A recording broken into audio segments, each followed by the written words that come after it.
Hello സുഹൃത്ത്, നമസ്കാരം. ഇന്ന് ഡിസംബർ 9 ലേറ്റസ്റ്റ് കറണ്ട് അഫേഴ്സുമായി ജെഡിസ് കറണ്ട് അഫേഴ്സ്. കഴിഞ്ഞ 6, 7, 8 തീയതികളിൽ കറണ്ട് അഫേഴ്സ് അപ്ലോഡ് ചെയ്യാൻ സാധിച്ചില്ല.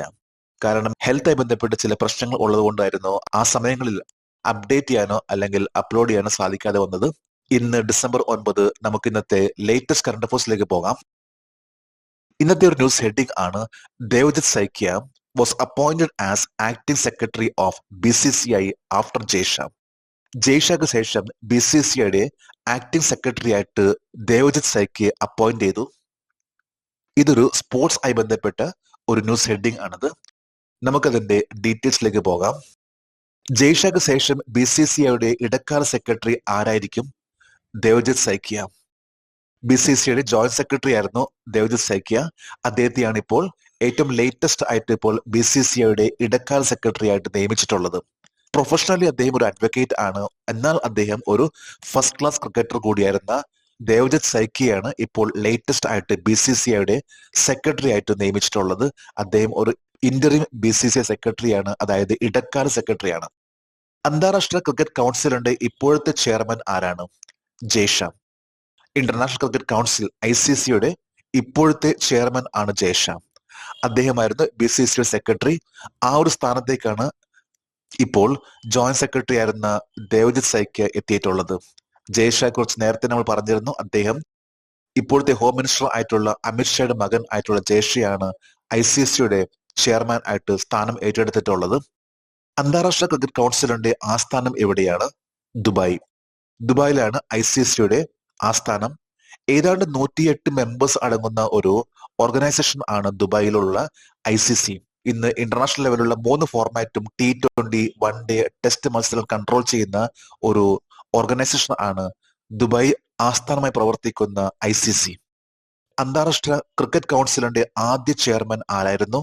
നാരായണസ്വാമി ശ്രീനിവാസൻ. ICCയുടെ ആദ്യത്തെ ചെയർമാൻ ആയിരുന്നു നാരായണസ്വാമി ശ്രീനിവാസൻ. 2014 ജൂൺ 26 മുതൽ 2015 നവംബർ 9 വരെ ICCയുടെ ഫസ്റ്റ് ചെയർമാൻ ആയിരുന്നു നാരായണസ്വാമി ശ്രീനിവാസൻ. അദ്ദേഹം BCCയുടെ ഒരു പ്രസിഡന്റ് കൂടി ആയിരുന്നു. മറ്റൊരു ന്യൂസ് ഹെഡിംഗ് ആണ്: India to chair 68 session of UN commission on narcotic drugs. UN commission of narcotic ഡ്രഗ്സിന്റെ 68ാമത് സെഷനിൽ ഇന്ത്യ അധ്യക്ഷനാകും. ഇതൊരു ന്യൂസ് ഹെഡിംഗ് ആണത്. ഇന്ത്യക്ക് കിട്ടിയിട്ടുള്ള ഇന്ത്യ ആദ്യമായിട്ടാണ് United Nation commission on narcotic ഡ്രഗ്സിന്റെ ആ ഒരു ചെയർ സ്ഥാനത്തേക്ക് എത്താൻ പോകുന്നത്. നമുക്കതിന്റെ ഡീറ്റെയിൽസിലേക്ക് പോകാം.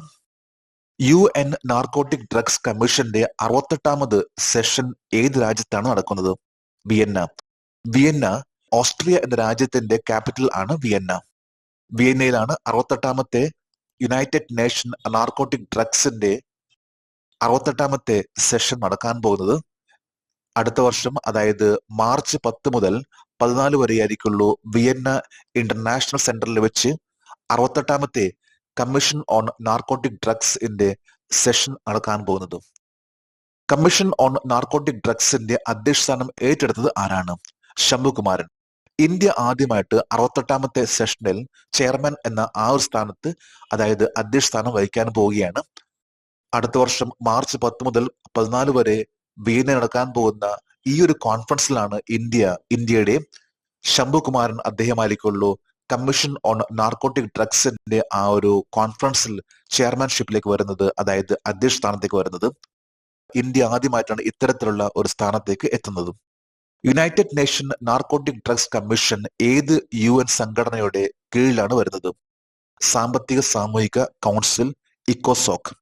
Economic and social council, ECO, SOC എന്ന ഓർഗനൈസേഷന്റെ അണ്ടറിലാണ് UN നാർക്കോട്ടിക് ഡ്രഗ്സ് കമ്മീഷൻ വരുന്നത്. ഇതിന്റെ ഭാഗമായിട്ടുള്ള 68ാമത്തെ UN നാർക്കോട്ടിക് ഡ്രഗ്സ് കമ്മീഷന്റെ മീറ്റിംഗ് ആണ് അടുത്ത വർഷം വിയന്നയിൽ നടക്കാൻ പോകുന്നത്. Vienna, the capital of Austria. ഒരു ന്യൂസ് ഹെഡിംഗ് ആണ്: UNGA declares December 21 as world meditation day. United Nation General Assembly December 21 ലോക ധ്യാന ദിനമായി പ്രഖ്യാപിക്കുന്നു. ഇതൊരു ന്യൂസ് ഹെഡിംഗ് ആണിത്. ഇത് മിക്കവാറും പത്രങ്ങളിൽ വന്നിട്ടുള്ള ഒരു ന്യൂസ് ഹെഡിംഗ് ആണ്.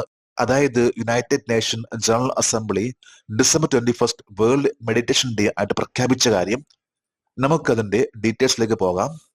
ലോക ധ്യാന ദിനം ആചരിക്കാൻ യുണൈറ്റഡ് നേഷൻ ജനറൽ അസംബ്ലി ഈയിടെ ഏത് തീയതിയാണ് എടുത്തത്? 21 ഡിസംബർ.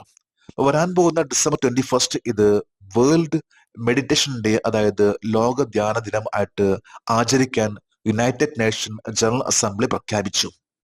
2024 December 21 ലോക ധ്യാന ദിനം ആഘോഷിക്കാൻ UN ജനറൽ അസംബ്ലിയുമായി സഹകരിച്ച രാജ്യം ഇന്ത്യ.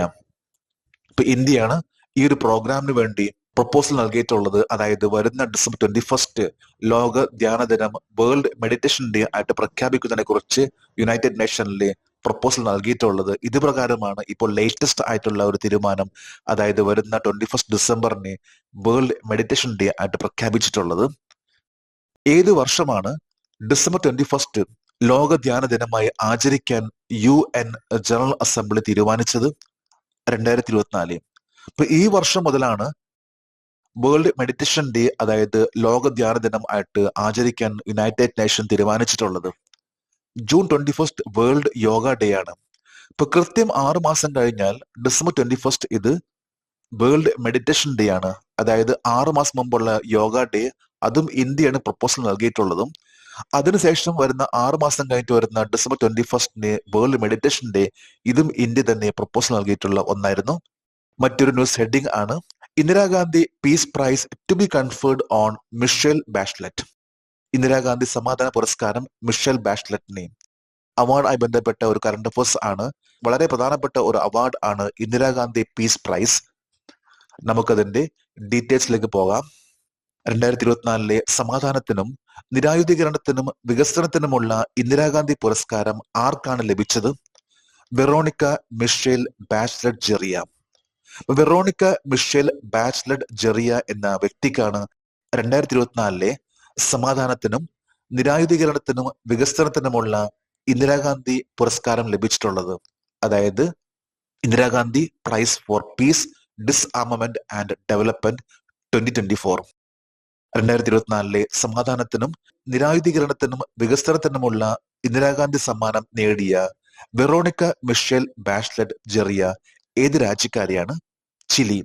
ഇപ്പൊ ചിലിയിലെ മുൻ പ്രസിഡന്റ് ആയിരുന്നു വെറോണിക്ക മിഷേൽ ബാച്ച്ലെറ്റ് ജെറിയ. ഇവർക്കാണ് 2024 സമാധാനത്തിനും നിരായുധീകരണത്തിനും വികസനത്തിനുമുള്ള, അതായത് Indira Gandhi prize for peace, disarmament and ഡെവലപ്മെന്റിനുള്ള അവാർഡ് ലഭിച്ചിട്ടുള്ളത്. ചിലിയുടെ ഇപ്പോഴത്തെ പ്രസിഡന്റ് ആരാണ്? Gabriel boric. ചിലി എന്ന രാജ്യത്തിന്റെ ഇപ്പോഴത്തെ പ്രസിഡന്റ് ആണ് ഗബ്രിയേൽ ബോറിക്. ചിലി എന്ന രാജ്യം ഇത് തെക്കേ അമേരിക്കൻ വൻകരയിലെ തീരദേശ രാജ്യമാണത്. ക്യാപിറ്റൽ ആണ് സാന്റിയാഗോ. ഇവിടുത്തെ ഒഫീഷ്യൽ ലാംഗ്വേജ് ആണ് സ്പാനിഷ്. പ്രസിഡന്റ് ആണ് ഗബ്രിയേൽ ബോറിക്. ഏതാണ്ട് 2 കോടി ജനങ്ങളാണ് ഇവിടുത്തെ ടോട്ടൽ പോപ്പുലേഷൻ. ഒരു ന്യൂസ് ഹെഡിംഗ് ആണ് defence minister Rajnath Singh to attend commissioning ceremony of INS Tushil in Russia. പ്രതിരോധ മന്ത്രി രാജ്നാഥ് സിംഗ് റഷ്യയിൽ INS തുഷീലിന്റെ കമ്മീഷൻ ചടങ്ങിൽ പങ്കെടുക്കും. ഏറ്റവും ലേറ്റസ്റ്റ് ആയിട്ടുള്ള കറണ്ട് അഫയേഴ്സ് ആണ് ഡിഫൻസ് മിനിസ്റ്റർ രാജ്നാഥ് സിംഗിന്റെ റഷ്യ സന്ദർശനവും അതുമായി ബന്ധപ്പെട്ട് അദ്ദേഹം INS തുഷിൽ എന്ന കപ്പലിന്റെ കമ്മീഷനിങ് ചടങ്ങിൽ പങ്കെടുക്കുന്ന കാര്യം. നമുക്കതിന്റെ ഡീറ്റെയിൽസിലേക്ക് പോകാം. സൈനിക സാങ്കേതിക സഹകരണം സംബന്ധിച്ച് ഇന്ത്യ റഷ്യ ഇന്റർ ഗവൺമെന്റൽ കമ്മീഷന്റെ 21ാമത് യോഗത്തിൽ ആരാണ് പങ്കെടുത്തത്? രക്ഷാമന്ത്രി Shri Rajnath Singh. India Russia inter governmental commission on military and military technical cooperation എന്നൊരു മീറ്റിംഗ് 21st മീറ്റിംഗ് ആണ്. ഇതിൽ പങ്കെടുത്തിട്ടുള്ള മിനിസ്റ്റർ ആണ് രക്ഷാമന്ത്രി, ഡിഫൻസ് മിനിസ്റ്റർ ശ്രീ രാജ്നാഥ് സിംഗ്. അദ്ദേഹം ഈ കഴിഞ്ഞ 2 ദിവസം മുമ്പാണ് റഷ്യയിൽ എത്തിയിട്ടുള്ളതും 21st meeting of the India Russia inter governmental commission on military and military technical cooperation എന്നൊരു മീറ്റിംഗിൽ പങ്കെടുക്കാൻ എത്തിയിട്ടുള്ളത്. ഇന്ത്യൻ നാവികസേനയുടെ ഏത് കപ്പലാണ് 2024 December 9 റഷ്യയിൽ ലോഞ്ച് ചെയ്തത്? INS തുഷിൽ. ഇന്ന് December 9, ഇന്നാണ് INS തുഷിൽ എന്ന കപ്പൽ ഇന്ത്യൻ നേവിക്ക് വേണ്ടി അത് കമ്മീഷൻ ചെയ്യാൻ പോകുന്നത്. ഈ ഒരു സമയത്താണ് ഇന്ത്യയിലെ ഡിഫൻസ് മിനിസ്റ്റർ ആയിട്ടുള്ള രാജ്നാഥ് സിംഗ് പങ്കെടുക്കുന്നത്. ഈ ഒരു പ്രോഗ്രാമിൽ INS തുഷിൽ എന്ന കപ്പലാണ് ഇന്ത്യൻ നേവിക്ക് വേണ്ടി റഷ്യയിൽ നിർമ്മിച്ചിട്ടുള്ളത്. INS തുഷിൽ ഏത് കപ്പൽശാലയിലാണ് നിർമ്മിച്ചത്? യന്താർ ഷിപ്പ്യാർഡ് ഇൻ കലിനിൻഗാഡ്, റഷ്യ. റഷ്യയിലെ കലിനിൻഗ്രാഡിലുള്ള യന്തർ കപ്പൽശാലയിലാണ് INS തുഷിൽ എന്ന കപ്പൽ നിർമ്മിച്ചിട്ടുള്ളത്. ഇന്നത്തെ ഒരു ന്യൂസ് ഹെഡിംഗ് ആണ്: in men's Asia cup under 19 cricket, Bangladesh has defeated India in the final to lift the cup.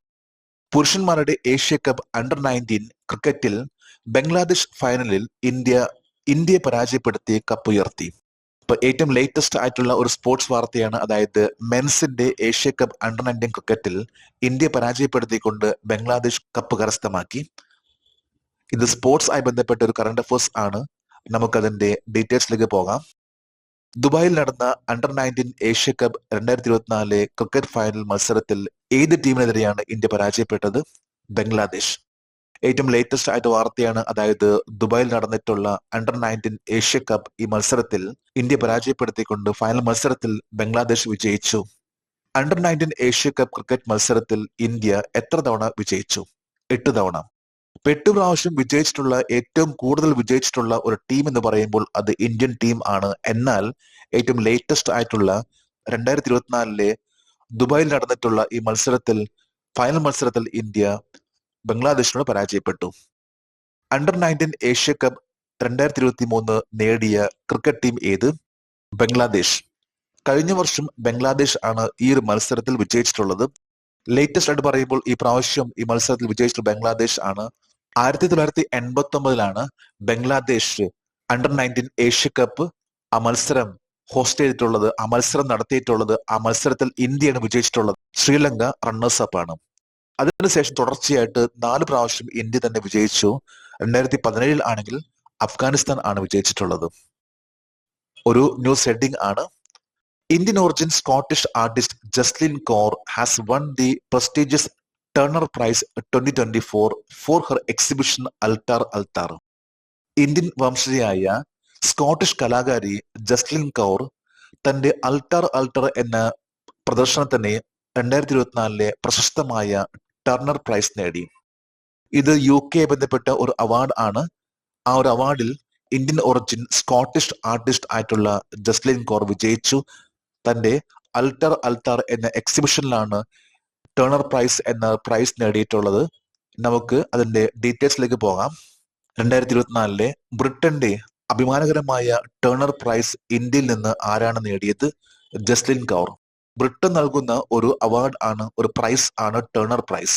ഈ ഒരു മത്സരത്തിലാണ് ഇന്ത്യയിൽ നിന്നുള്ള ജസ്ലിൻ കൗർ ബ്രിട്ടന്റെ അഭിമാനകരമായിട്ടുള്ള ടേണർ പ്രൈസ് എന്ന ഒരു പ്രൈസ് നേടിയിട്ടുള്ളത്. ബ്രിട്ടന്റെ അഭിമാനകരമായ ടേണർ പ്രൈസ് ഏത് മേഖലയിലാണ് നൽകിയത്? വിഷ്വൽ ആർട്സ് അവാർഡുകൾ. വിഷ്വൽ ആർട്സ് ആയി ബന്ധപ്പെട്ട ഒരു അവാർഡ് ആണ് ബ്രിട്ടന്റെ ടേണർ പ്രൈസ് എന്ന് പറയുന്ന ഈ ഒരു അവാർഡ്. ഇതിലാണ് ജസ്ലിൻ കൗർ, പഞ്ചാബ് സ്വദേശിയായിട്ടുള്ള ജസ്ലിൻ കൗർ ഈ ഒരു അവാർഡ് നേടിയിട്ടുള്ളത്. ഇന്നത്തെ കറണ്ട് അഫയേഴ്സിലെ ലാസ്റ്റ് ന്യൂസ് ഹെഡിംഗ് ആണ്: Chandigarh leads in enforcing criminal laws. Criminal നിയമങ്ങൾ നടപ്പാക്കുന്നതിൽ ചണ്ഡീഗഡ് മുന്നിലാണ്. ഇന്നത്തെ ഹിന്ദു പത്രത്തിലെ ഒരു വാർത്തയാണ്. അതായത് ചണ്ഡീഗഡ് ക്രിമിനൽ ലോ നടപ്പാക്കുന്നതിൽ ഏറ്റവും മുന്നിൽ എന്ന വാർത്ത. നമുക്കതിന്റെ ഡീറ്റെയിൽസിലേക്ക് പോകാം. രാജ്യത്ത് ആദ്യമായി 3 പുതിയ ക്രിമിനൽ നിയമങ്ങൾ നടപ്പാക്കുന്ന സംസ്ഥാനം യൂണിയൻ ടെറിട്ടറി ചണ്ഡീഗഡ്. അപ്പൊ ചണ്ഡീഗഡിനെ കുറിച്ച് നേരത്തെ പത്രത്തിൽ വന്നിരുന്നു. അതായത് രാജ്യത്ത് ആദ്യമായിട്ട് 3 ക്രിമിനൽ നിയമങ്ങൾ നടപ്പിലാക്കിയിട്ടുള്ള സംസ്ഥാനം അല്ലെങ്കിൽ യൂണിയൻ ടെറിട്ടറി എന്ന് പറയുമ്പോൾ അത് ചണ്ഡീഗഡാണ്. ഏത് തീയതിയിലാണ് 3 പുതിയ ക്രിമിനൽ നിയമങ്ങൾ നിലവിൽ വന്നത്? 1 ജൂലൈ 2024. ഏറ്റവും ലേറ്റസ്റ്റ് ആയിട്ടുള്ള ഒന്നാണ്. അതായത് ഈ കഴിഞ്ഞ ജൂലൈ 1 തീയതിയാണ് ഇന്ത്യയിൽ 3 നിയമങ്ങൾ പ്രാബല്യത്തിൽ വന്നിട്ടുള്ളത്. ആ 3 നിയമങ്ങൾ ആണ് ഭാരതീയ ന്യായ സംഹിത, ഭാരതീയ നാഗരിക് സുരക്ഷാ സംഹിത, ഭാരതീയ സാക്ഷ്യ സംഹിത എന്നിവ. ഇന്ത്യയിലെ IPC എന്നീ നിയമങ്ങൾ ഇവയെല്ലാം മാറ്റിക്കൊണ്ടാണ് ഇപ്പോൾ ലേറ്റസ്റ്റ് ആയിട്ടുള്ള ഈ ഒരു മാറ്റം.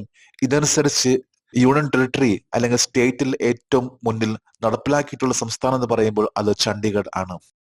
1 കോടി തടവുകാരുടെ ഫോട്ടോകളുടെ ഡാറ്റാബേസുമായി പ്രതികളുടെ ഫോട്ടോകൾ പൊരുത്തപ്പെടുത്താൻ സർക്കാർ വികസിപ്പിച്ച മുഖം തിരിച്ചറിയൽ സോഫ്റ്റ്വെയറിന്റെ പേരെന്താണ്?